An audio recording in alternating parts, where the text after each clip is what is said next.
Buddy? Good evening. Thank you. We'll reconvene our meeting and have a pledge of allegiance led by our student board representative, Aaron Beck. Please stand.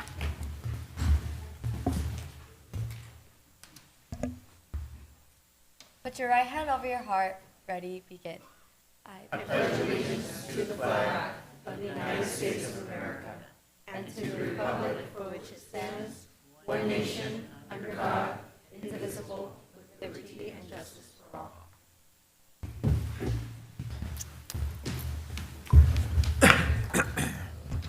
As many of us know, there has been a devastating impact of the ongoing wildfires in Los Angeles.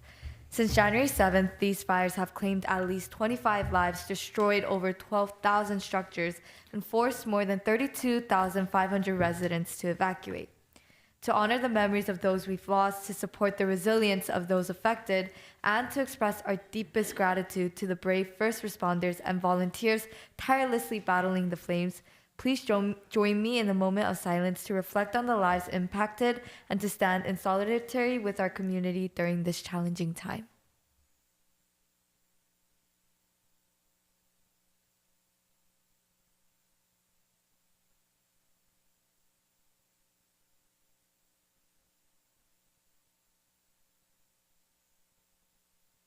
Thank you. We will now have closed session report from our clerk. Thank you. 4.1, no report of action taken regarding public employee performance evaluation superintendent. 4.2, the Board of Trustees, by a vote of 5-0, approved the settlement agreement in Orange County Superior Court case NO 30-203-0133-CU-PO-CJC. 4.3, no report of action taken regarding existing litigation. 4.4, no report of action taken regarding negotiations. 4.5, no report of action taken regarding personnel. 4.6, no report of action taken regarding personnel. 4.7, the Board of Trustees unanimously voted to suspend without pay for 15 days employee HR-2024-25-06. And that concludes the closed session report. Thank you. At this time, I'd like to recognize and introduce Maria Raphael, who is our new Director of Purchasing. Where is Maria? There she is. Would you care to come forward and say a few words?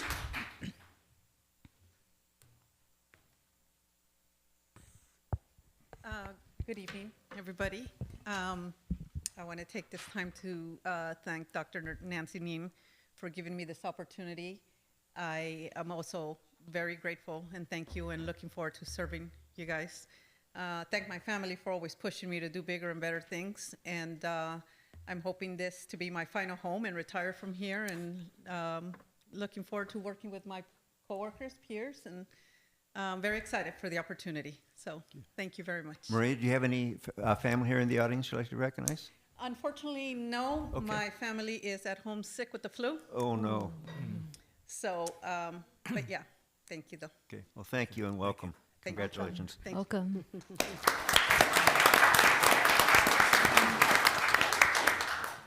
Next, 6.1, 20 statewide academic and leadership award, class of 2025.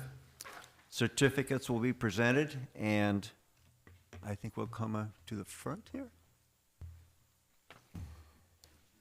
Board want to join me? I'm just going to have to sit here.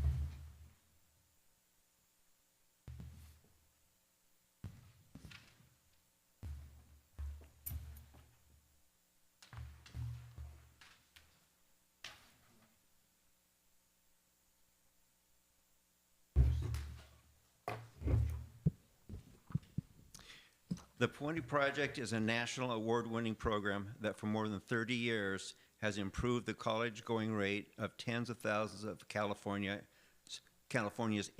educationally underrepresented students. The 20 Project Statewide Academic and Leadership Award recognizes their top 12th grade Puentistas in California. After a thorough review of the students' academic transcripts, community leadership involvement, and the personal statements, the Puente Project statewide office recognized 5 students from AUHSD. And as I call their name, will you come forward for your certificate? Itzal Cordova, Anaheim High School.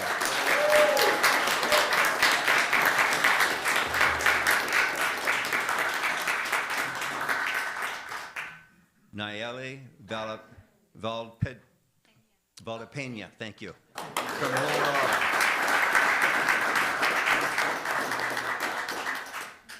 Abril Ortega Cortez from Magnolia. No, not here, okay. Michelle Mendoza from Savannah.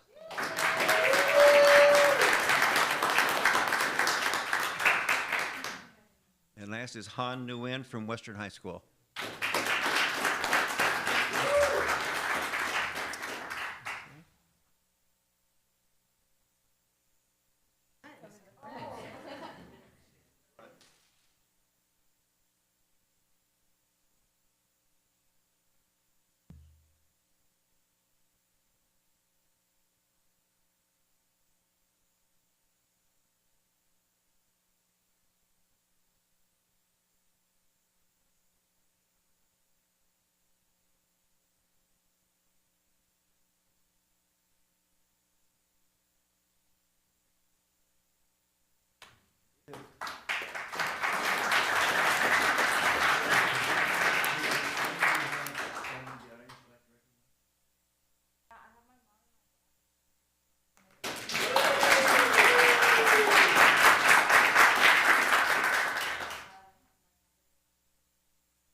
I was going to let you sit down. Come on back. We need exercise here, work off a dinner. So 6.2, honoring our outgoing board president, Ms. Randall Trejo. On behalf of the Board of Trustees, we would like to thank Trustee Randall Trejo for her service as board president this past year.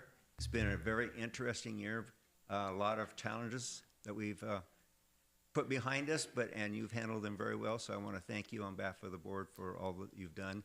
And I'll just like to say that she stepped from president of Anaheim Union High School District into the president of the ROP board. So she just moved from one to the other. I think we warmed her up.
Okay, next is item of business, financial audit for fiscal year 2023-2024.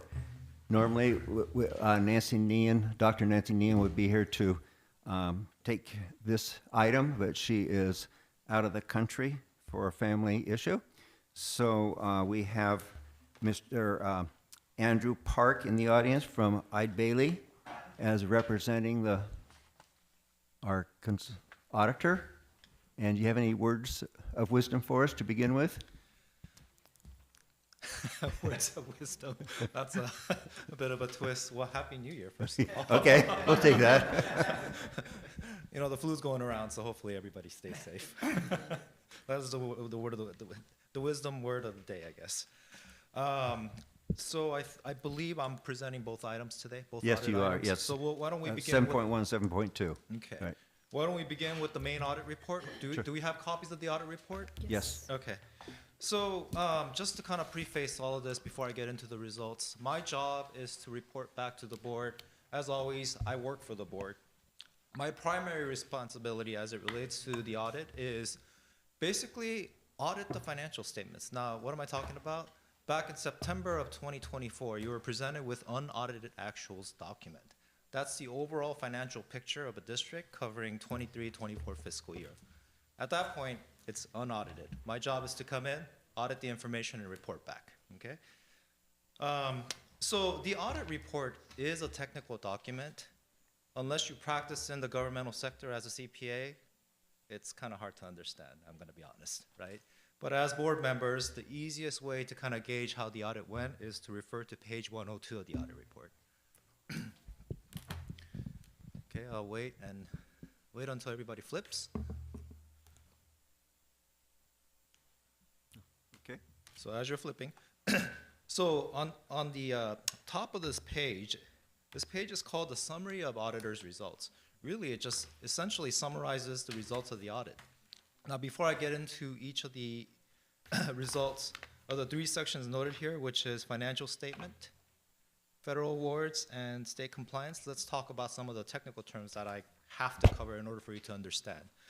Just as your attorney, we render a professional opinion when it comes to an audit. We do this by varying assurance levels. The highest level of assurance is an unmodified opinion, followed by a qualified opinion. Lastly, a disclaimer or an adverse opinion. Again, what you want to see is the unmodified, quote unquote, unmodified opinion, which is synonymous with a clean opinion, okay? So I'm just going to go down each of the levels, each of the sections here. First section is on the financial statements. This is very specifically covering July 1st of 2023 through June 30, 2024. As it relates to the financial statements as of June 30, 2024, our opinion was unmodified with respect to the district's financial statements. Through the course of our audit procedures, we did identify an exception or a deficiency, if you will. The details of that are in the following pages. Hopefully you had an opportunity to read them. Moving on to federal awards, so to provide some background as far as what federal awards are, if a non-federal entity receives in excess of $750,000 a year and spends it, you're subject to what's called a single audit requirement, which is basically synonymous with federal compliance. During 23-24 fiscal year, the district spent in excess of $75 million, and as a result, you were subject to the requirements. Now, for the 23-24 fiscal year, we audited a wide slew of programs, including your child nutrition cluster, which is basically a federal subsidy related to your free and reduced meal programs, and a wide variety of your one-time COVID dollar programs. So based on the audit procedures performed on each of these programs as listed, our opinion, again, was unmodified. We also did not have any exceptions as it relates to the checks and balances, or what we would call internal controls that are in place to make sure compliance with these programs. In other words, it was a clean opinion. Okay, moving on to state compliance. Now, I do see a new board member. Sorry to pick on you. Just in case you're curious, as far as what we're auditing for state compliance, if you could flip to page 99 and 100.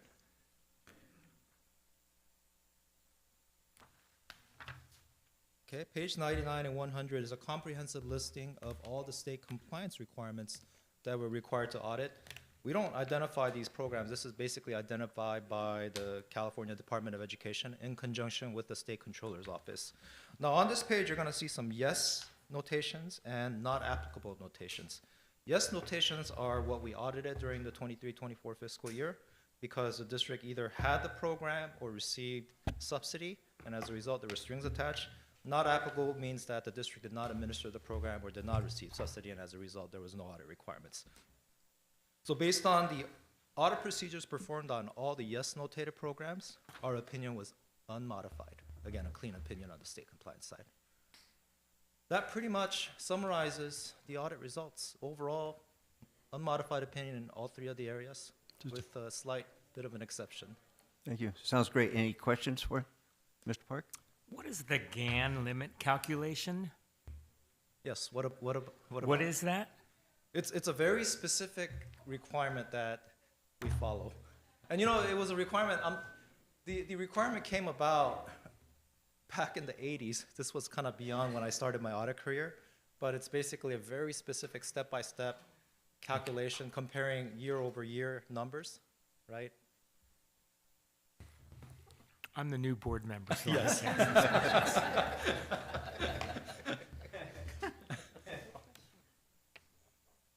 The others are kind of obvious. Yeah. So, Any other questions that I may try to answer? No? Okay, thank you on that. Okay. Go ahead. So should we move on to the bond Yes, audit please. report? Okay. 7.2. So I'll make this a little faster. So this is the smaller report. Bond audit report is a two-part audit report. First half pertains to the financial statements related to, I believe yours is Measure H. I do so many of these, I can't track. Measure H. And the second half of the report is what everybody's interested in. This is what we would call the performance report. Or we basically set out to answer the question of, did the district do what they're supposed to? Really from a compliance standpoint. Okay? So really quickly on the financial aspect of it, based on the audit procedures that we performed, on Measure H funds as it relates to the financial statements, our opinion was unmodified. Now the same exception related to the financial statement carried over to Measure H because it was very specifically pertaining to Measure H, okay? Moving on to the performance aspect of it. So just to kind of reiterate, we basically try to answer the question of, did the district take the proceeds from the bonds and spend it in accordance to what the voters have approved? And the approach is yes or no. There's no maybe. It's either yes or no. It's black and white. Okay. Just to kind of give you some context, on page 18, number 3, we covered roughly $33.2 million in expenditures, which represents approximately 80% of the total expenditures of $41.6 million. Okay, so that's a pretty high coverage. So based on the testing that we performed on the samples that we selected, we have nothing to report to you. In our opinion, the district spent the proceeds in accordance to what the voters have approved. Okay, so kind of a vanilla audit, if you will. Any questions on this? Excellent report. Yes, And- excellent. Any comments? It sounds like the district is doing what we should be doing. Thank you so much. Okay, you're welcome. Thank you.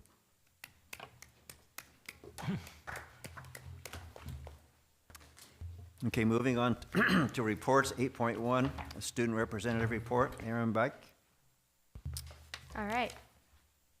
So, starting off at Anaheim, during the month of December, Anaheim's entrepreneurial business class conducted a school-wide market day featuring various goods, highlighting the power of economic strategy.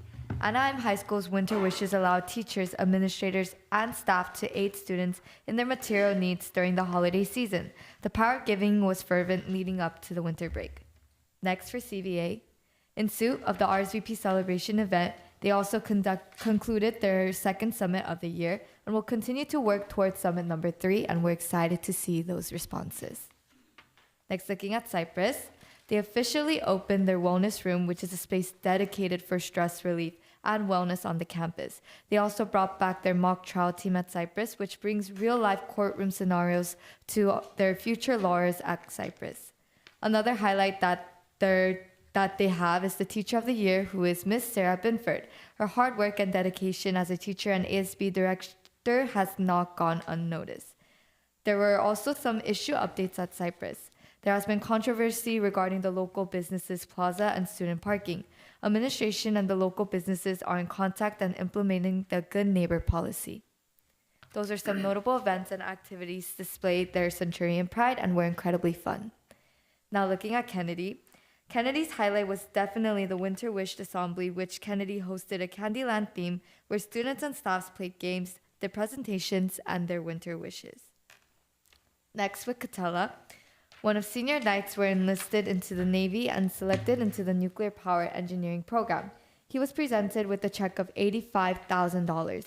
Congratulations, Gerardo James Jr. Catella also opened their new pool after 2.5 years.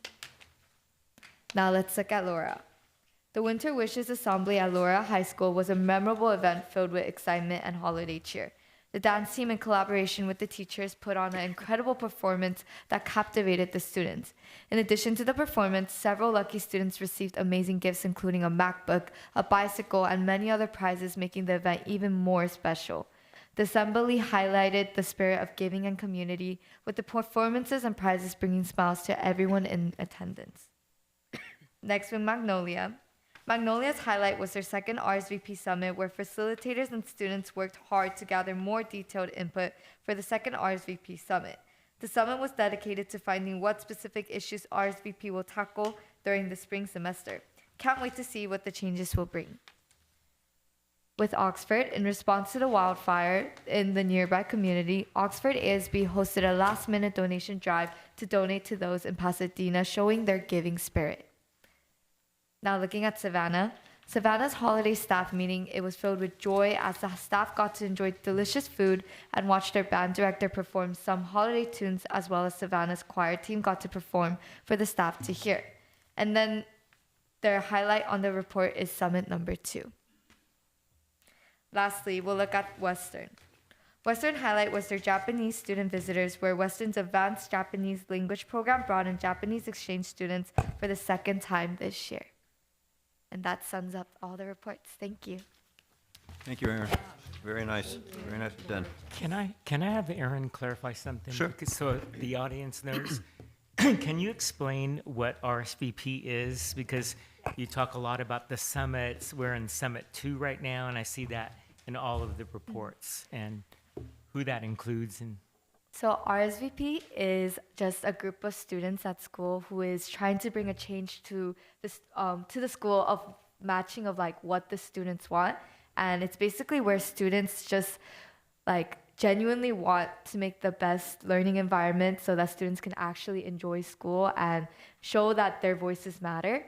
And that is run by our amazing ambassadors who work very hard to help facilitate these events and show that we are actually trying our best to show these students that they matter. And what does RSVP stand for? Raising student voice participation. Thank Did you. everyone hear that? Thank you. I have a, Sure. Mr. you Matsuda? know, Aaron, we've seen these get better and better. I mean, it's really amazing. But Dr. Fried and I were just talking about to what extent do we spread this, right, to our PTAs? Do we share this with our PTAs and some of our school sites, an electronic version? No, I don't think they get to see it. Nice. We Do should that. share it, yeah. Send it to our various organizations. Yeah, don't you think we should do that and make Yeah, that'd be sure great. it gets out there to everybody? 'Cause Could it's- it be part of our website under students and an ambassador, like a bullet or something? No, I think it, Well- well, I think it could go, an electronic version should go out to all the parents and Oh. some of the school sites, right? That way, Okay. just boom. I like that. Yeah. Okay. Yeah, we'll make that happen. Yeah. Okay. Good. Thank you, Mr. Matsuda. Okay, I don't see any student speakers here this evening. Or are there, and they just haven't filled out a form? Nope, seeing none. Okay. Next is reports of associations. So first, I'd like to recognize people in the audience. We have Jeff Morgenstern from ASTA, Brittany Buska from APGA, that is our counselings, Jennifer Sasai from ALTA, which is our leadership team, and we have Mary Madrigal, who is an interpreter guest from Anaheim Elementary. Thank you. Oh, I'm sorry. Heather Hunter from CSCA. And we also have Lauren Kletzker, who is a Fullerton Joint board member. So welcome, everyone. So first of all, Mr. Morgenstern, would you like to come up and say a few words?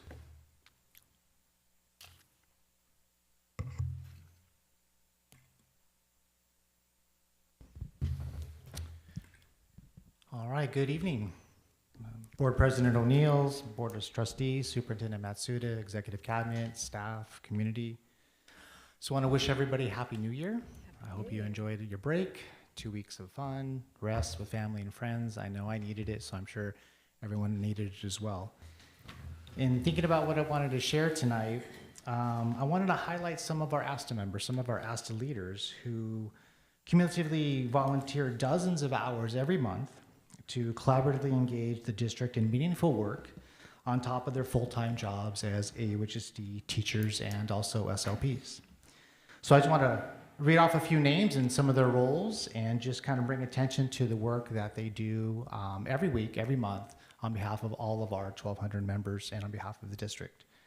So I first want to recognize Christy Bettendorf and James Gorin. They are our co-bargaining chairs, and as you can imagine, that's quite a task in engaging the district every year in bargaining, so we're very much appreciative of their efforts. For the teacher input group, who co-facilitates with Dr. Freed, this group is special to me. I started this back during the pandemic with Manuel Colon, but I want to recognize Eileen Hine from Oxford, who co-facilitates with Dr. Freed, as well as Dana Sporn from Catella, who does the notes. And if you're not aware, those notes get sent out each month and are read by probably several thousand people across the district, which is a great feature of that particular group. We have our special ed teacher input group, and for ASTA, it's led by Jeannie Vanderliden from Brookhurst. She works with our director of SYS, Lauren Klatzker, each month to surface special ed concerns and issues at the sites. We have our insurance committee. I want to highlight Jack Upton from Kennedy, James Gorin from Gilbert, and Lisa Holloway, also from Gilbert, who do a terrific job participating in the insurance committee and making sure that we achieve our consensus and maintain our excellent health benefits. We have the Student Discipline Task Force, and I want to recognize Susan Larson from Lexington. She's been on that task force since its beginning, probably 7 years ago now. I served on it for a few years as well, but she does a great job, and she's there every month. For LCAP, representing ASTA on the LCAP steering committee, we have Julie Nielsen, who is a teacher at CVA in Cyprus. The Teacher Support Network work group that was now concluded, but the Joint Committee for the Teacher Support Network, which is a replacement of PAR. I want to recognize Jessica McCaskey from Anaheim and Carissa Velasquez from Cyprus for all the work that they've done to put into that. Just this week, we brought together two members of our bargaining team, Wendy Kreiner from Western and Sean Fleshman from Orangeview, to begin to work on a consolidation article for the contract that we're going to hopefully have ready by Tuesday of next week and send off. Just want to recognize their work. It was a big task to come up with contract language around the consolidation of Orangeview and Western. We put together two work groups this past year for bargaining. We have our PTA work group, which is still in action, and we'll be receiving feedback from teacher volunteers who will practice the PTA evaluation this spring, and then eventually that feedback will be brought in to revise the article in its final form. Jason Collar from South, Rob Gaudette from Dale, Michelle Sati from South, Lisa Shandy from Lexington, Jeff Watson from Orangeview, and Ruben Patino, who is a curriculum specialist. We also have our SLP work group. There's two work groups going on for the SLPs. We recognize our SLPs, Ashley Pothoff, Gina White. Ashley's at Brookhurst, Gina's at Sycamore, Kim Pham from South, Caitlin Garton from Cypress, and Stacy Williams from Hope. And lastly, we have Dave Jankowski, who joins me in representing ASTA on our new budget stabilization committee. So I just want to give them an opportunity to share everybody with the crowd tonight and give them credit they deserve for all the volunteer hours they put on behalf of our members and behalf of our students. And we look forward to continued opportunities in 2025 to collaborate with district leadership for the well-being of our members and our students in our community. So thank you. Thank you. Thank you, Mr. Morganson. Next is Heather Hutner. You have, there she comes.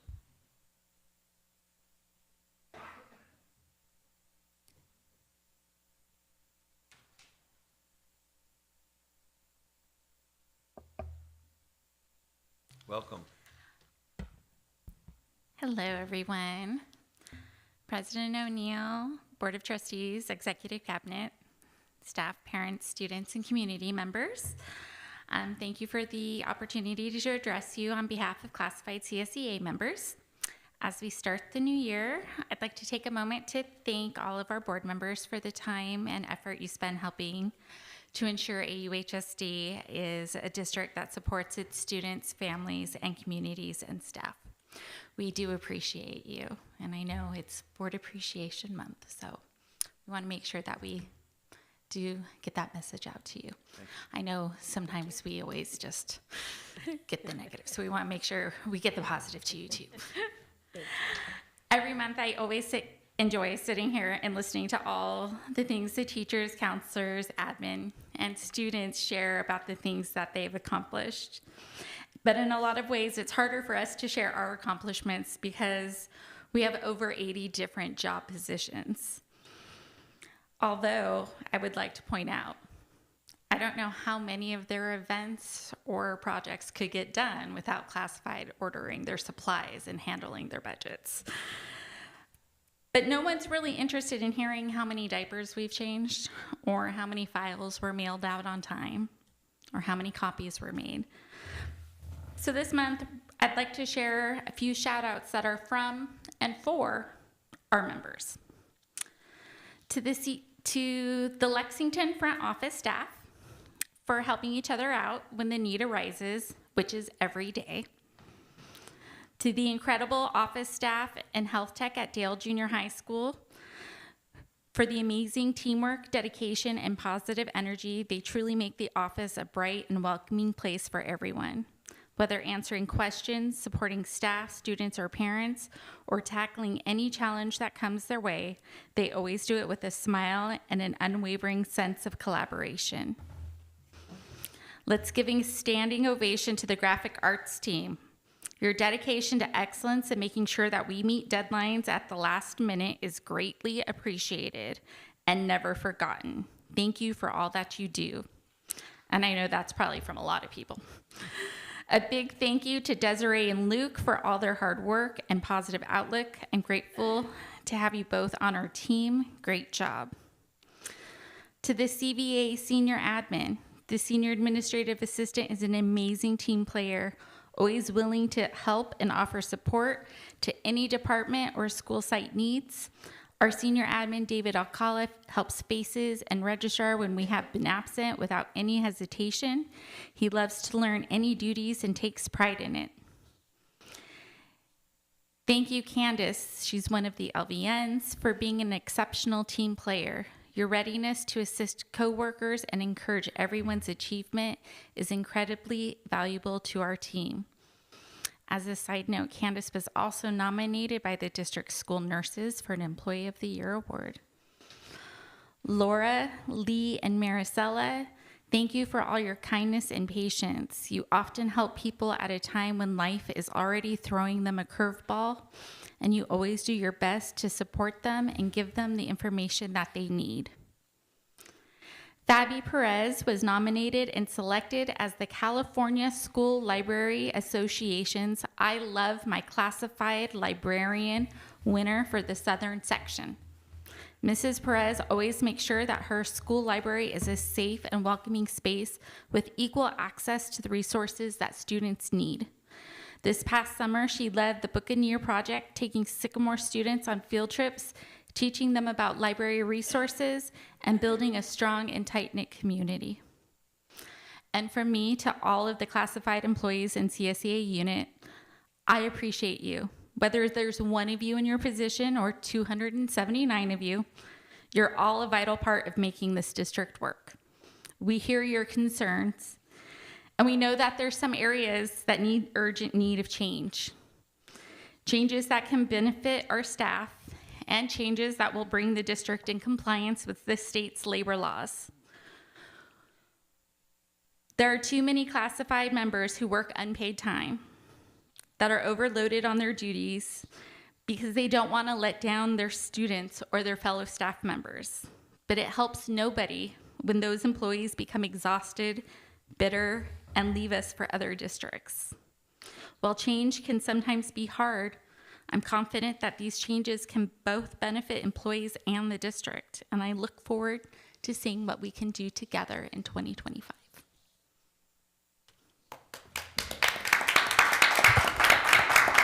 Thank you, Ms. Hutner. Next, Brittany Buska from APGA. Good evening, AUHSD board members, Mr. Matsuda, executive cabinet, and community members. I'd like to begin by congratulating our Puentista Student Leadership Award winners and their dedicated counselors. These students embody academic excellence and leadership on our campuses, but it's the intentional and purposeful guidance of their Puente counselors that drive the success of the Puente program.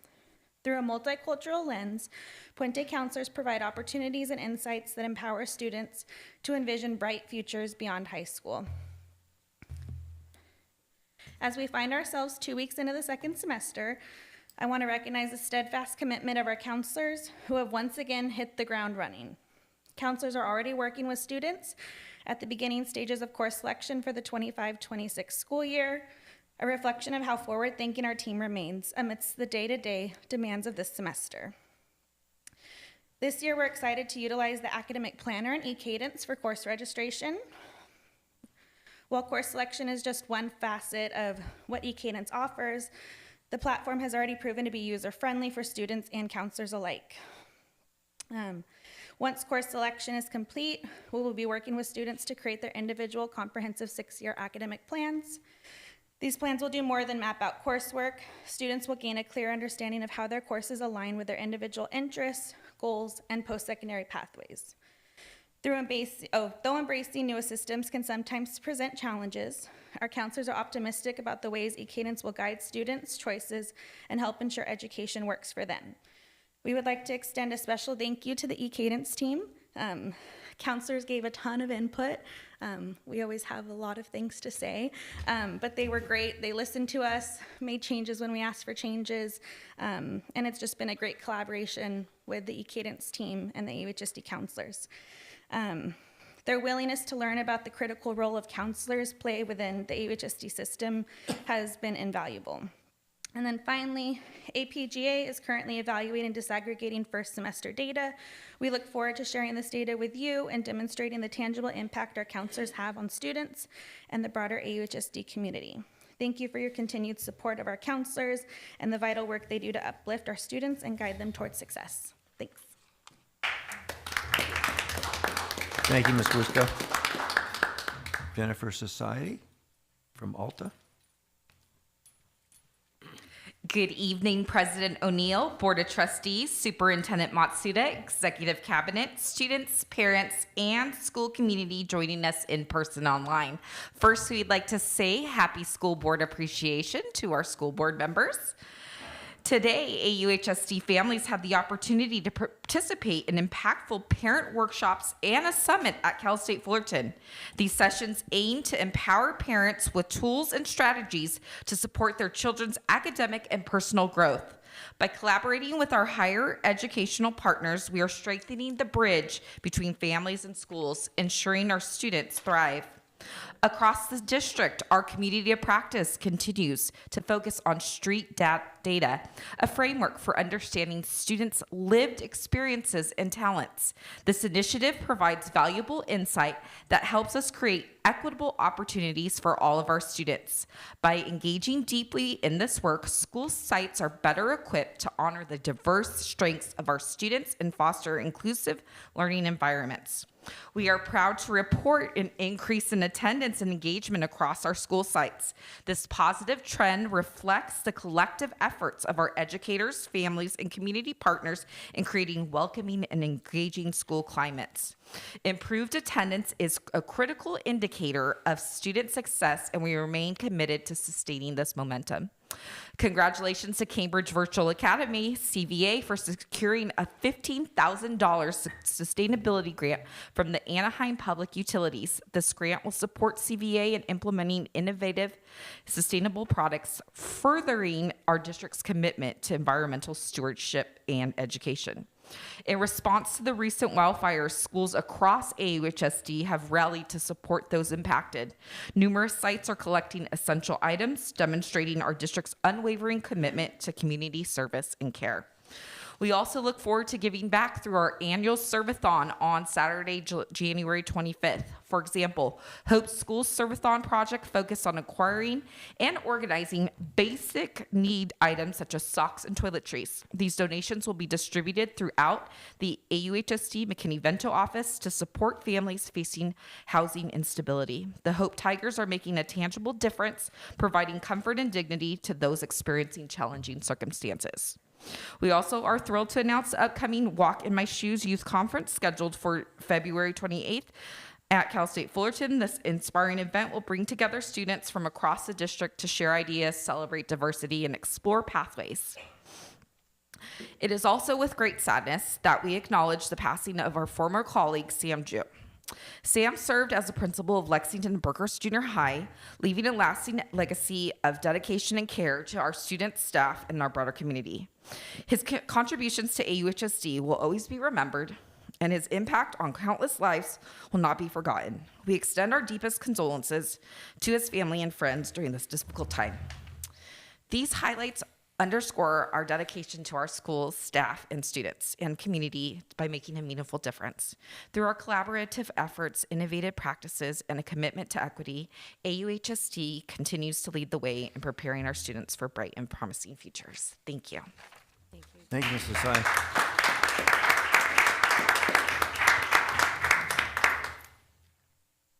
Moving on to number 9, public comments, open session items.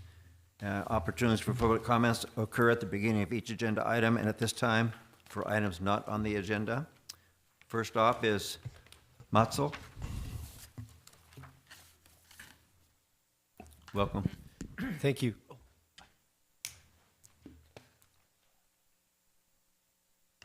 I forgot to, there's a business card of one of our lawyers.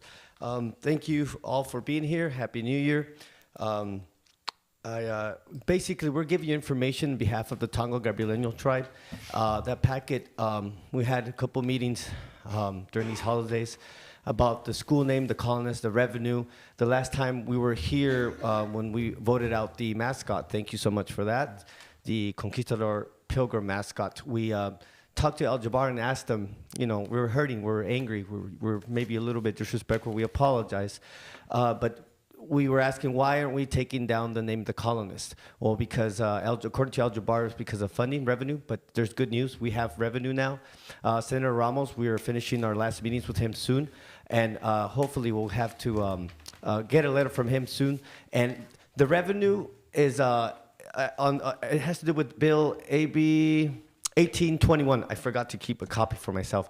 But in that packet, it explains exactly how to go about that, getting the funds to change the name. So there's money now. And the last thing I want to mention, too, is I want to thank the principal, Ruben Calleros from Anaheim High School. Oh, he's not here anymore. Okay. We had Citlali Arvizu. She's the daughter of Virginia Carmelo. She's the one that submitted a letter to the school board, to you guys, about how we felt about the mascot and the school name. Colonist, the term, and once a colonist, always a colonist, and around inside the campus. And let me see, last thing is, we want to thank our Aztec dance group there that performed. That's us, Mexica Aztec Dance Group, Tecuanis, Ocelots, Jaguars.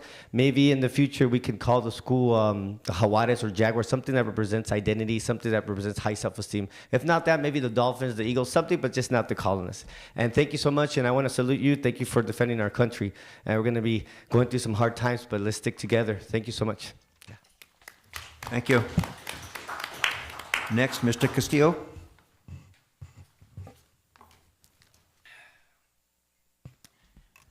Good evening, everybody. Some of the things that want to come to my mind is safety of the kids, education, and bringing up we have a voice. A lot of us back when we were kids, we didn't seem to have a voice or be believed in. Sometimes we were the ones that had to be. I mean, I'm not going to say the name of the principal, but he said, "Sorry, I can't call a teacher a liar, Art." But we had a pact together. He helped me, and he stood by my side, and some other teachers in the school district of Anaheim. And I felt with that kind of support, I made it through the days that during those times. That's 50 years of me being here, and I used to come here 25 years straight, organized in organizations, actually gave all the information to other organizations that came here to fight against certain issues on things of teachers doing something bad or the issue to me was I was coming here and I was hearing expulsions like crazy, and it was really hurting me and I tried to get involved in a lot of it, saved a lot of young men. I did it at the teachers level, the principal level at the schools, and it worked. They looked at it. So a lot of these kids that didn't get any investigated in the issue, sorry, some of them didn't make it, but a lot of them that I did get with principals in these high schools and junior highs, they thought twice about it, and these kids made it and they graduated. So there's a trend that we go through and we come out of it. And I feel bad for the young kids that were killed by the police department that we've had in 2012 and prior that, that called out for help. And there were kids that went to our school. And so they weren't strangers. And so the mothers just lost really good, a lot of children. We lost a lot of children to this issue. But my main concern is that the community has a thing called, they did a survey, the Anaheim Community Foundation survey, and bring that to your attention. I did it before. I found out that people were mistrusting the law enforcement and nobody was really listening to me. And then they did a survey and found that what I had gone through was correct. So I'm just wanted to pass that on to you if you guys didn't know anything about that. And we need to work on these issues. I got a big family here. I got 3 more generations ahead of me already going to these schools. So I got to be concerned. And I want to make sure that, and I want to come with a note too, what we went through, and not being an argumental. This is also just for history, bringing it to you, what we went through, and through myself being part of it. I have to talk for myself because I can't speak and bring people's names up.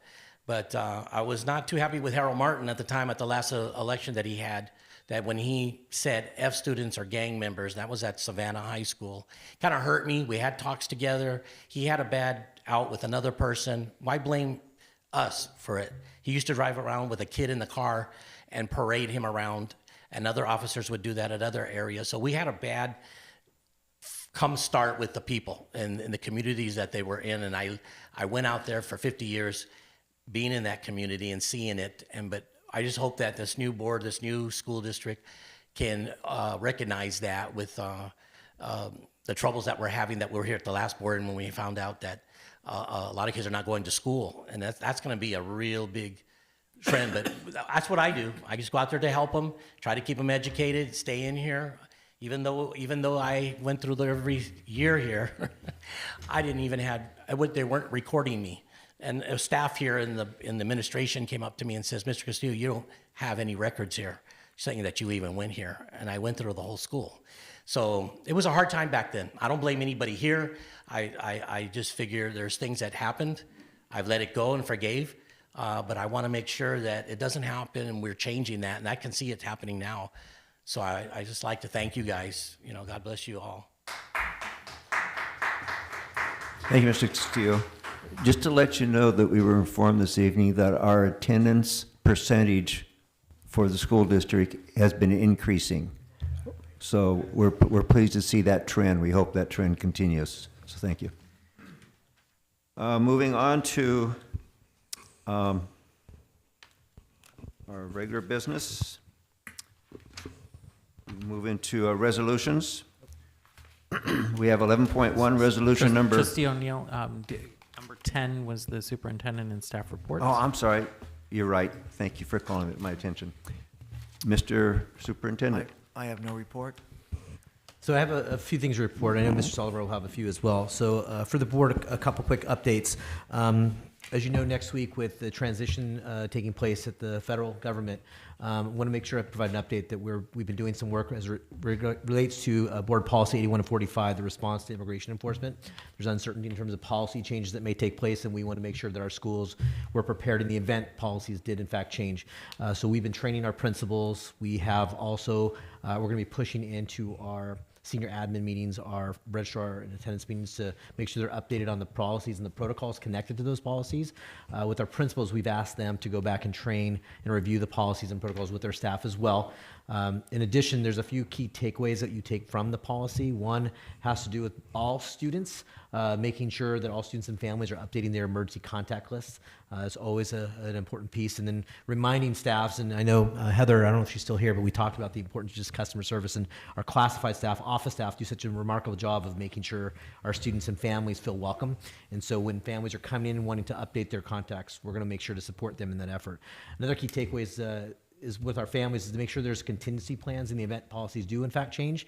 And one of the key things that we talk about is a caregiver affidavit. So in the event someone is potentially detained or taken, we want to make sure the students who maybe stay have someone who can have those oversight of the students with the permission to make medical decisions and support their students. That also establishes residency for students. So those are just a few examples of things that we've been doing to support. Also, I think it was mentioned in some of the public or the updates from the associations, we've been really empowering the staff as a district that focuses on civic engagement.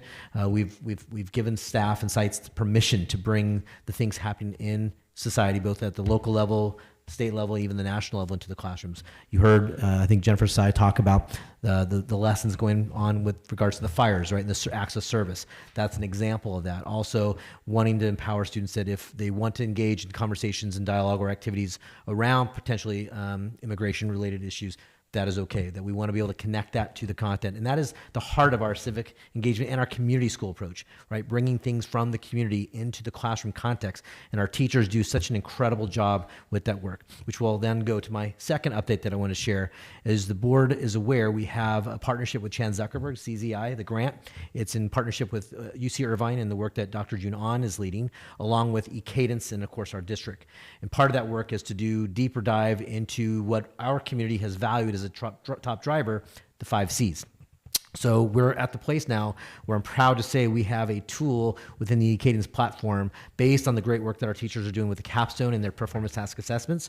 As you recall, students do reflections at the end of those PTAs, and those are now uploaded into the Acadian system. And yesterday we had, and I want to give Diana Fujimoto, I think she's here, I saw her, there she is, Diana Fujimoto, and our amazing curriculum specialist from the Ed Division, along with Amy Kwan, who I know has been working closely with Chan Zuckerberg Institute and the folks at eCadence and UCI. Yesterday we demonstrated the tool that is built within eCadence, where those reflections are now there connected to the algorithms of AI that Dr. Junon and his team at UCI have been doing with eCadence to then begin to give us access to how we can begin measuring student progress as it relates to the 5 C's. So although it's still in its infancy stage, a lot of great work is coming out of that. So I'm excited for the momentum. In January 31st, our non-student professional learning day, our schools, with the exception of the few that are going through the visioning work, they'll do that at a later date, but they're going to have some time to interact with the tool in eCadence to begin making sense of what these reflections and how students are progressing around the 5 C's are making. So I'm excited about that. And then Brittany also kind of stole my thunder. She mentioned about the 6-year plan. So I do want to double down on that too. It's really exciting. The work that we're doing with our counselors who are doing a remarkable job in that area, along with the eCadence team. And I know Tyler Sherman's not here, but I think we should probably give him an honorary counseling credential because he's learning the job of a counselor as well. They are building into the eCadence platform the 6-year plan, which is that map for our students. But Brittany talked about this, the interest and strength assessment that's integrated. It really does allow students' voice to bubble up in terms of what they value in their own life, in terms of what they identified as their own strengths and what they find interesting. And then through the AI algorithms, it's also going to help connect them to potential pathways and help counselors better make sure that the courses they're choosing in their schedule each and every year, aligning to those strengths, those interests that they're asking for, whether it's pathway work through or elective work, even different levels of classes that may be of interest to them. So a lot of good things to come from that. I think it's going to be a game changer because we want to make sure that education is working for them. And when the big thing is with master schedule, making sure the courses they take and the path they choose really does align to what their values are. So exciting for that piece. And then lastly, I think it's been mentioned too, just happy Board Appreciation Month. We really appreciate all the work that you do.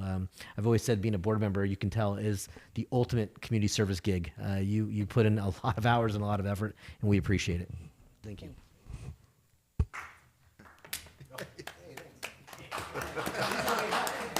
Dr. Fried, I have a question. Your first topic, getting the information from students and parents, are they able to do any of that online, or do they actually have to come into the school and see someone face to face? So there's a way for them to update their contact information on Aries. Okay. So there is a way for them to do that. But they can also come into the campus as well. So whichever is easier for them. Thank you. I had a follow-up on that too, on the first topic. I know our community schools created a really comprehensive flyer on the resources and Know Your Rights. Is that also being dismantled in some of our yes. events? So it's interesting. We talked about this actually, I think, at the Parent Summit today. And I know we talked about it at another meeting. One of the things that a lot of the family members have asked for is we are getting out there. We have a number of dates set to do the Know Your Rights kind of town halls and forums, but there's also some anxiety in posting things on social media because people then may be alerted. So I think the consensus that we heard from our parents, and Carlos, correct me if I'm wrong, has been more the word of mouth. It was the principal meeting yesterday. That's when I remember hearing it. It was the word of mouth is what the preferred method is because of the anxiety associated with making it more public, these dates and whatnot, via social media posts, which, as you know, could go viral and get into the folks who maybe people are nervous about coming. So that's what we've talked about. Okay, thank you. That was my question. Yeah. Thank you. Okay. No? Oh. You know, I would like to just acknowledge the work of Amy as well, and Amy Kwan, because I was talking to somebody today and found out we always talk about not teaching to the test, and I'm wondering, okay, what other metrics that we have? So the e-cadence is, I'm excited to hear your report today because it is measuring the 5 C's, the work of the 5 C's, as well as college and career readiness. So it's just another, like, more metrics that we have to share with our families that we are making our students, you know, well-rounded. Yeah, thanks for doubling down on that, trustee, because I think it's important the audience understands that because this is being developed in partnership with the University of California, there is real potential that eventually this tool is used statewide as another measure of student talent. Anybody else? At the dais? Yes, Oh, I do. And I'm just going to, again, there's a couple things I've already mentioned, but I'm going to double down on the instructional piece and student engagement, our framework, our PTAs, and go back to the increase in attendance. We went from 91 to 93% this past month, and which is not normal. Typically, you start high, and as the year progresses, you start to see a decrease in attendance. So we're excited about that for many reasons, and one of them being because of all the work being done in the classroom with our teachers and student engagement and our PTAs and the reflections around the 5 C's. Also, in, you know, doubling down on culture and relationships and creating those welcoming environments both in our offices and on campus and in our classroom. So from our certificated staff to our counselors, social workers who are both meeting with students endless hours a week, our teachers and our admin teams all the way to the district. So just wanted to make sure we build on the ADA piece. Attendance. So also the Family Summit was mentioned earlier by Dr. Sasai, our Alta president, and just wanted to, again, just really give kudos to Carlos, our director of Family and Community Engagement and Community Schools, and his team and the work that they do. This was our 3rd annual summit. We had close to 200 parents from across our district and Anaheim Elementary as well. Cal State Fullerton hosted it, obviously, one of our partners through the collaborative. We had Dr. Jose Moreno keynote the event and provided a very powerful keynote and linking back to the importance of post-secondary education. And that was followed by a variety of workshops helping to build the capacity of our parents or continue to build the capacity of parents around how to support their students. So, and then the last thing is our LCAP season around the corner. This is really for everyone else, or those that are watching online, or our community here, and it's literally around the corner. So we're going to be sending out an email in the coming days. There's going to be 2 separate emails. One that's going to be regarding our survey, our LCAP survey, and then registration as well.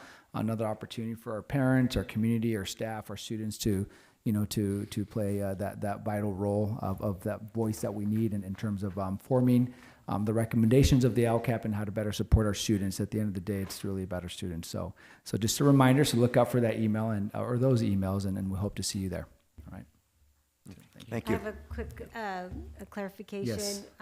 There's a lot of talk about PTAs. It's not the PTA that some might Yes. say. Can you elaborate So it's on that? yes, not the PTA that we're accustomed to, but it's a performance task assessment. So it's project-based learning. It's typically it's projects and lessons that are connected to stuff going on in the community, things that are of interest to our students. Going back to the Strength Finders assessment that our students take, our teachers are connecting lessons and projects to the interests of students, and also taking community events that are occurring in both at a local level, state level, national level, like as Dr. Fried mentioned, our recent fires and immigration stuff that's going on, and trying to bring that into the classroom and through the lens of whatever topic or content that they're teaching.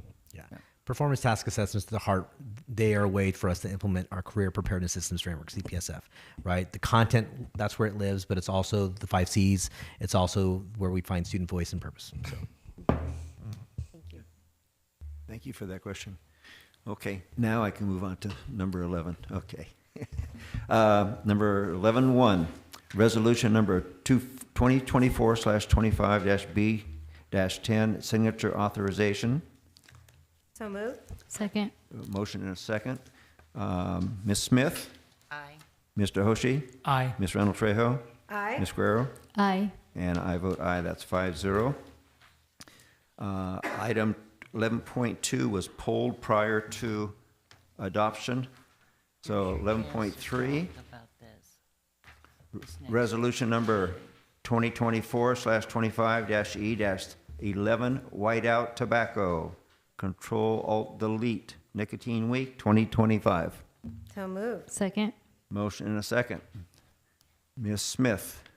I'd like to give the floor to Trustee Hoshi, and I second everything he's going to say. Well, you have to say yes or no on this.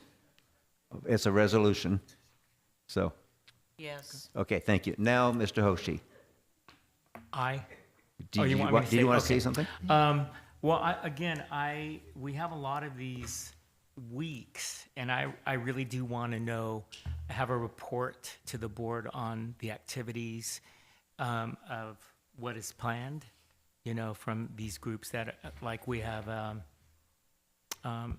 what do we have, Tupe. And so I just want to see if there's going to be any kind of report, or if the board can know of the activities that are going to be at the sites and so forth. And something about real education about nicotine and vaping, not just having door contests and, pledge hands and things. I really want to know the impact that we're going to be making in students' lives, since vaping is a huge thing and on campuses. Okay, So, good. Yes, it can be done. Yes, we can do that. Okay. Thank you. And you vote? aye. Thank you. Ms. Reynolds Trejo? Aye. Ms. Guerrero? Aye. And I vote aye. That's 5-0. 11.4, resolution number 2024/25/HR-02, National School Counseling Week. So moved. Second. Anybody wishing to speak on counseling? We Just- certainly appreciate Yes. their service. Absolutely. Yes, absolutely. So, Ms. Smith? Aye. Mr. Hoshi? Aye. Okay. Ms. Reynolds Trejo? Aye. Ms. Guerrero? Aye. And I vote aye, 5-0. Business Services, 11.5. New board policy, 12.30, school-connected organizations. This is first reading information. 11.6, revised board policy, multiple policies. This is second reading, and it's 11.6.1, and it's revised board policy 6209, and in parentheses 4040, employee use of technology, and 11.62, point two, yeah, revised board policy 7901.03, parentheses 6163.4, student use of technology. So moved. Second. Any discussion? Seeing none, all in favor say aye. Aye. Opposed? That's 5-0. 11.7, Career Technology Education Advisory Membership. That's information only. 11.8, Agreement, Dr. June An. So moved. Second. Motion and a second. Any questions? Seeing none, all in favor say aye. Aye. Opposed? 5-0. 11.9, Agreement, AI EDU. So moved. Second. Motion and a second. Any discussion? Seeing none, all in favor say aye. Aye. Opposed? 5-0. Thank you. Consent calendar. Anybody wishing to pull? I'm going to pull 12.5, 12.6, 12.26. Anybody wishing to pull anything else? 1213. 12.13. Motion for the balance. Second. Just let me get to 12.13. Okay. Okay.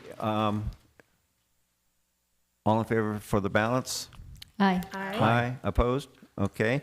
So let's take 12.13. Oh, not 5 or 6? No, we'll take 12.13 first. Okay. So moved. Second. Discussion. I I think Brittany stole my thunder. I'm really impressed that they've had these really deep dive conversations with the counselors and reading this, talking, and I know they're going to have some more courageous conversations with staff and students. Did you want to go ahead and? You're chomping at the bit? Okay. No, I just really want to praise this organization.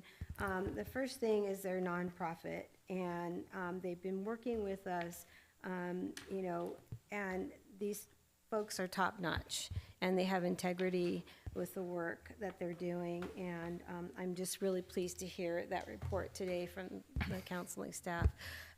My only concern is, even with all of our onboarding, how are we going to, or do we have a plan yet with parents to really get our parents to understand, learn this, because this is so valuable. Yeah, so Tyler Sherman, who's our kind of our teacher lead, who's doing a lot of professional learning. I know he's been working with both Carlos and Araceli, our family and community engagement manager, to be able to push in and provide the support. So the app is now up and running. So there's a lot of training that's going to be going on to support our parents with their access to eCadence. So the first part, obviously, as you know, this year was the first year that we made the grade book a requirement in eCadence. So truthfully, the first semester, a lot of focus was on our staff and our parents and making sure we're up to speed. So once we have our staff in a better place, then the shift goes to making sure we're really building capacity in our parents. So that's been the process. I don't know, Carlos, anything you want to add that I? Yeah. Dr. Freed, is there any way to track how many parents actually sign into eCadence and also Aries, because that might guide some of the trainings that we need to do to encourage parents and make sure that parents are using it. So do we have a number of that? So I don't have it off the top of my head, but I actually reached out to Tyler Sherman earlier this week. So he's going to have a report to me in terms of the number of staff who are actively using the grade book and what that looks like, and then also the number of parents who are accessing eCadence as well. So I'll have that probably sometime next week. I mean, it might be advantageous just anytime we're having an event, to have someone stationed out there with the big sign saying, hey, if you haven't signed in, here's an opportunity to do that, and have somebody walk through. Because a lot of parents won't say anything, and we won't know if they're on it or they are on it. I do have a quick story about a parent that I work with that is on it, and she was notified about their student's absence, And she was right on it. Even her husband even called her, like within like 30 seconds, he's calling to tell her, no, my daughter's at school, I don't know what's happened. The daughter called the mom and said, I'm here, Mom, I'm in school. Teacher just made a quick mistake. It was fixed, like all within, 5 minutes. But, think about that. If you're at work and your kid's not at school and they said, I'm going to school, bye. And parents off at work and you get this notice, that says in real time if your kid is not at school. So I think it's just an amazing thing, and parents should really, really have it. It's a tool that they can use to monitor, what's going on. I used to just get a phone call from school saying my son wasn't there. Where is he? Yeah, but think about how it's real, be different. real Yeah. time. And it is our plan to do more with parents. I mean, that's truthfully the focus has been more on the teachers. So we do need to shift and do more aggressive work with our parents. The one thing I also want to mention is with the teacher input group. I think Jeff mentioned the teacher input group is one of the folks. A group that came out of the teacher input group was the Cadence focus group. So we do have teachers who have volunteered that meet with Tyler and Deng, one of the reps from co-founder of Cadence, on a regular basis to provide feedback to strengthen the program and also to troubleshoot issues that come up that teachers have identified. All right. Good. Thank you. We have to vote on this? Yeah, we have to vote on all in favor say aye. Aye. Opposed? Okay, that's 5-0. Okay, item 12.5 and 12.6. So moved. Second. Motion is second. All in favor say aye. Aye. Opposed? Abstain? Aye. So that's 4-0-1. 12.26. So moved. Second. Motion and a second. Okay, I just wanted to bring this to public's attention. This concerns our superintendent and the Orange County Department of Education. They've asked him to come and help them. And I say to myself, well, why would the Orange County Department of Education ask our superintendent to come and help them? And there's only one answer, because he is the best in the district, not in the district, in the county, to be able to go to them and help them, give them guidance in creating what they need to have created. So kudos to you, Mr. Superintendent. So, thank you. Thank you. So Here, here. we have a motion and a second. All in favor say aye. Aye. Opposed? That's 5-0. And just to clarify, it's a release for up to 4 hours per month. So it's Yeah. not like you're going to be there for a long, long time. That's not, yeah. Okay, so next is board trustee reports. So we'll start with Ms. Smith. Well, I attended the insurance committee yesterday, and it was like a refresher course because the areas of which our insurance for this school district exist is very complex and very difficult. If you're a first time listening to this material, it's like a sausage. And it's very, very difficult to keep all that information. So they get a lot of help. Our employees get a lot of help through their organizations and their groups. But I appreciated hearing the information again. And I attended the discipline committee. And one of the things that was brought up by one of the participants was earbuds, that you see people with earbuds. And it brought to my mind that our granddaughter at 23 finished college, is planning to go to medical school to become a psychiatrist, and she is wearing, what am I trying to say? Earbuds. Pardon? Earbuds? No, she's wearing hearing Hearing aids. aids. Oh. Wouldn't come to me. And I thought for her line of work, that's not a positive. But I said, how do you think you got it? And she said, oh, it was from earbuds. So I caution people because so much of this technology becomes very popular with people and maybe more excessive with some people than it is others. So I just mention that just because that's our experience. And I I wanted to ask about the telephones. If you could explain to the public about the telephones in classrooms. Yeah, so I don't know. It's going to be agendized for next month. So we're going to be bringing our first read of the cell phone policy that's coming out of the state assembly bill that we vetted through the teacher and picker group and parent PTA, our ambassadors. So I don't know if you want me to. That's good. Yeah, it's going to come at the board meeting next month. And I'm glad the public's hearing this because it's very important, and I had it in my ballot statement when I ran for re-election. I'm absolutely amazed that this has been allowed to go on for so long, and the disruption for the classroom and the teachers is not a healthy thing for education. So I'm very grateful that that's coming forward. And then one last thing, I saw a informational piece done on CNN with Anderson Cooper, and it's called A New Group of People That Is Evolving, and I think they're in Korea. Have you heard of K-pop? Yeah. Has anybody, raise your hand if you've heard about K-pop. Everybody. And I called our head psychologist, and she had only heard of it but didn't know about it. And I think it's something of real valuable interest for us as a society to understand what this is. I see parts of it could be good and parts of it not good. And when you get into it, when you see that the calories that they eat are all predetermined, their body types should be the same, and I find that is a bit of mind control and not a healthy thing. And apparently, the way I saw the program, it was started by an American male that went over there and put this whole thing together, and it has caught on. And now it's spreading throughout the world. And they said it is also coming to the United States. So I just want you to all know that this is something that we're going to have to deal with in the future.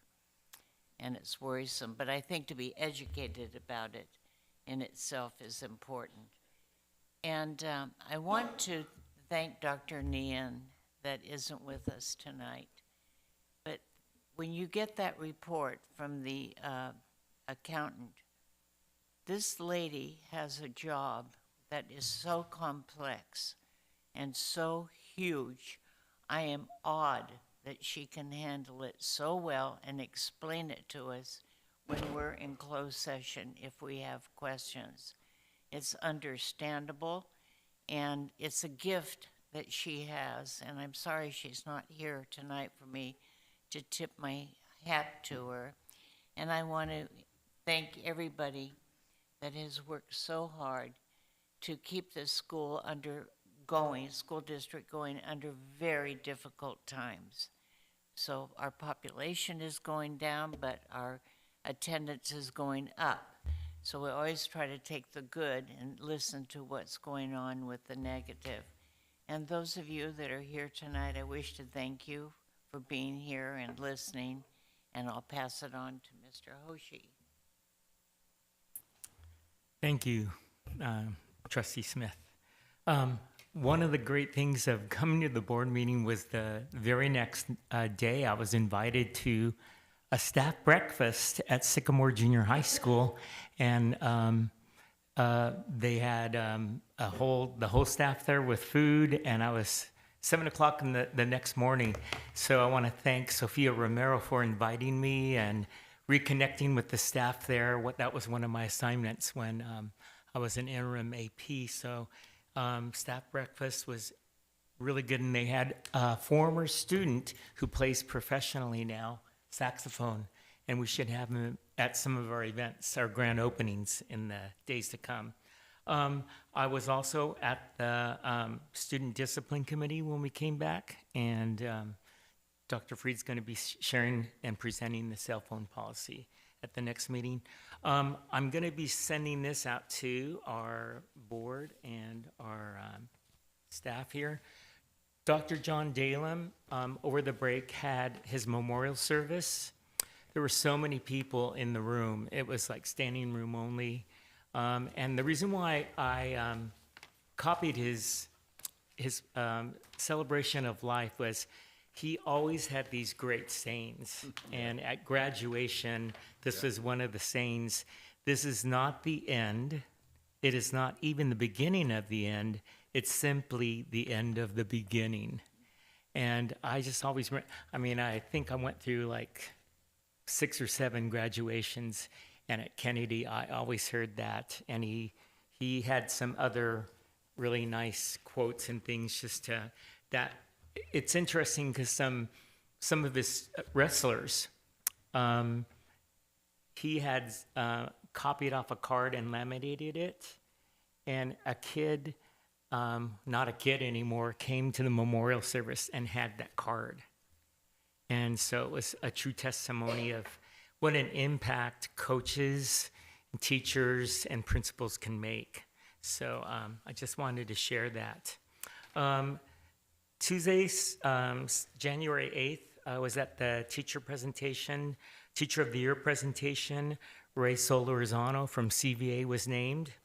Lexington, the 9th, I went to the coffee with the principal, and they focused on student support, the different types of support at Lexington, and encouraged parents to get involved with the LCAP and the parent summit that we had today. On Wednesday of that week, I went to the revision meeting at Western High School, which included the curriculum specialist and ed staff, and moving more forward to making that dream become a reality. So it's exciting to go through that process and see everyone working together. On the 11th, on Thursday, January 10th, coffee with the principals at Orangeview and Western. And there was a counseling presentation led by our faces. The meeting was led by our faces, but then we were able to let the parents know the current findings, what we're doing with the revisioning. And they're very happy with that. Tuesday of this week, I was interviewed to be part of a core project. And so I met some students at the Palma Library. And CORE is a honors program for 7th graders, and they pick a current topic. So their topic was like education, how it differs from different countries, how the election might impact our education system in America, and that was fun. And I was nervous being interviewed by 7th graders. I know, So 7th graders. go figure. And then this morning, Teacher of the Year, Sean Fleshman, one of the people on the redesign team at Orangeview, a teacher leader at Orangeview, was named their Teacher of the Year. And then I attended the Parent Summit with a couple of our trustees. And thank you, Mr. Hernandez, for your work. I see some parents here tonight, and I went to the parent involvement group, and it was great to hear their stories of how they got involved. And one of them is here tonight, and I just want to give kudos because this parent had gotten other parents involved that gave their testimony tonight, and they're all from different schools. So that was the amazing thing. So it's amazing what one person can do if you just invite them to be involved. So I want to encourage everyone to do that. Thank you. Thank you. Mr. Randall Trejo? Are you referring to Miss Bermudez out there? Yes. Yes. Yes. Kudos to you, and a shout out to you. You are the president of the PTA, and you work with OCO. Okay. So shout out to you.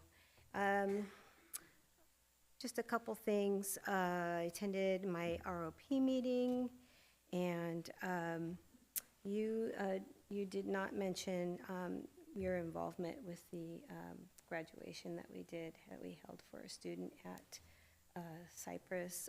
There were some circumstances that mitigated, and Jennifer Brown, principal, the staff, surrounded this student with a lot of love, and was just really honored to be a part of something like that this school district has such a tremendous heart, and that could pull that off. The family was tremendously grateful, even though they're going through it's unimaginable circumstances, but the student was really loved on, and you had a big part in helping in that. And thank you to everyone at Cypress who made that happen. District, John, graphics, I mean, just everybody pulled together at a really, really quick turnaround time. And so it's just a bittersweet thing to be a part of. Also bittersweet, sending love to Dr. Nian out there, and congratulations on, you know, the work that you're doing with our district and business office. You are an amazing team. Do we let them go home sometimes? I used to kid them. No, do we let them out? But it's amazing work that you do. And I also want to give her some love. She's going through some hard times right now.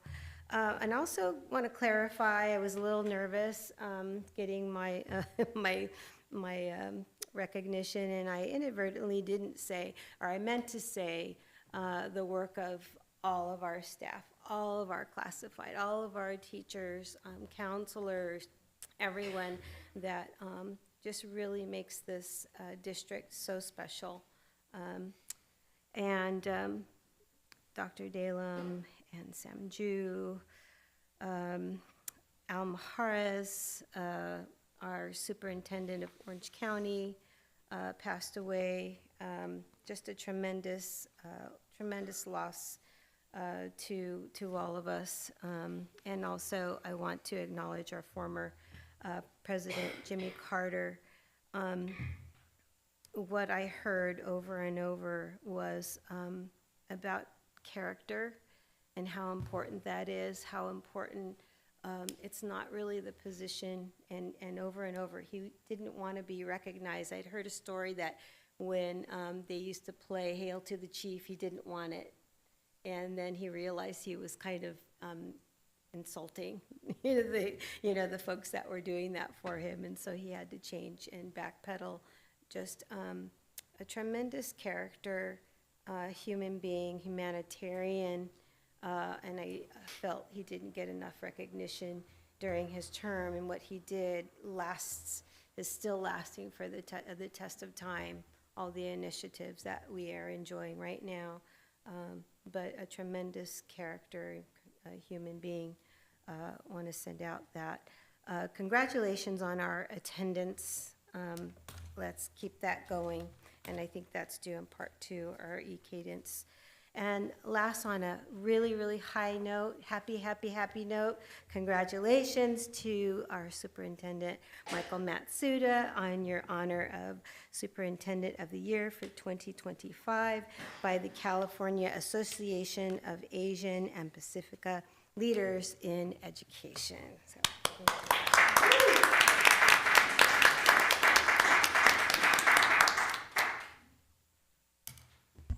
Ms. Guerrero. Thank you.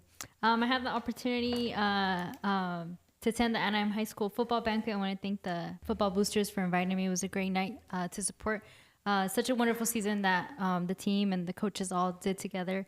So I want to thank them for that. I also had the opportunity to attend the insurance committee meeting. And I attended a boys basketball game at Anaheim High School versus Laura High School. Anaheim did win, so it was a good night. And then I also had the opportunity to join some of my colleagues as well at the Anaheim Collaborative Parent Summit this morning. And I just want to thank all of our parents for being there and really supporting our students, supporting our schools, and really for your continued dedication just supporting the collaborative and the pledge, and thank you to our family and community engagement, our community schools team for putting that together. And then I want to echo the LCAP starting next week. LCAP meetings are starting next week. I know we have our student meeting to introduce the LCAP and then our parent meeting to introduce the LCAP process. So I'm looking forward to being part of that and hope to see all of our families and students and parents there. Thank you. Good, thank you.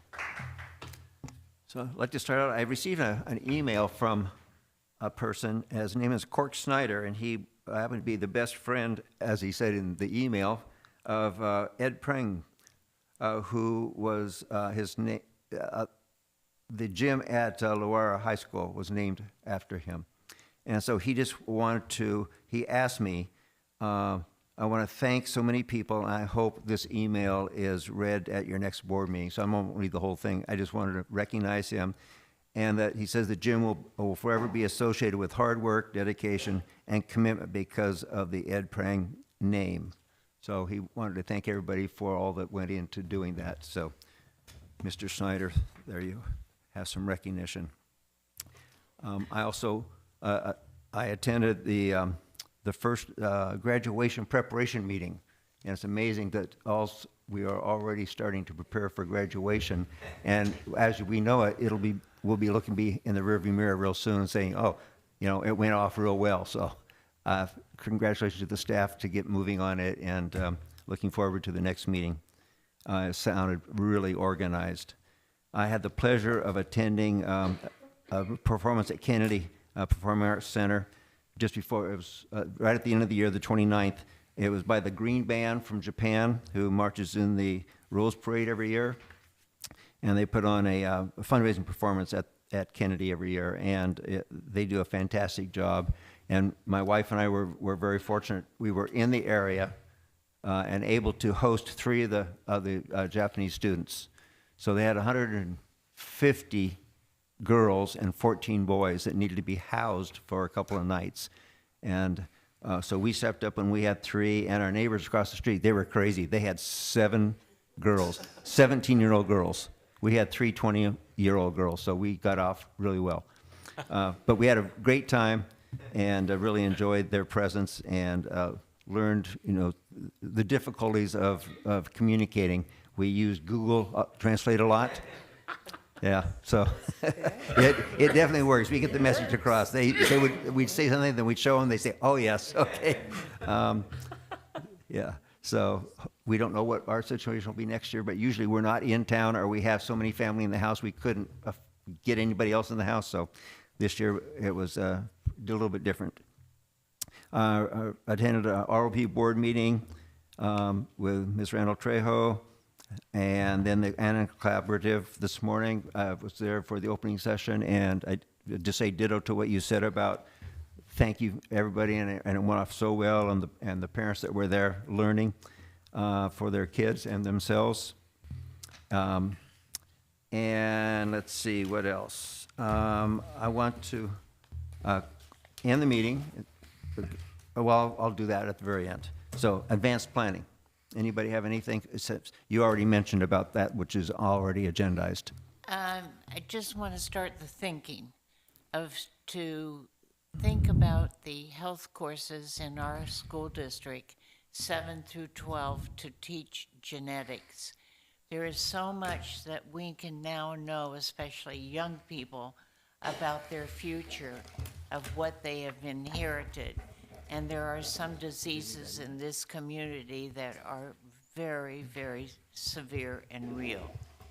So I think that for 7th and 8th graders to be able to ask their grandparents, what are your health problems, and learn through the experience of speaking to family members.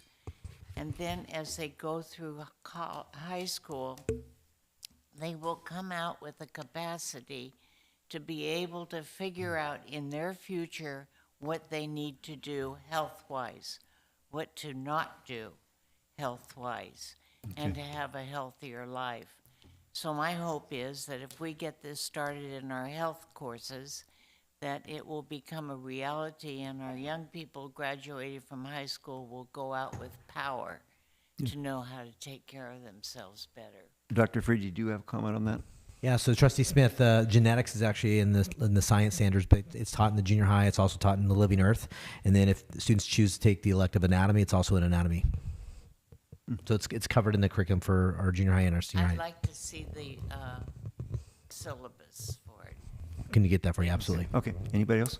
Yes, I'd like to see a future report or presentation on the e-cadence findings from Dr. On's work. We can do that. Absolutely. Okay. Anything else? Seeing none? Do we have a motion to adjourn?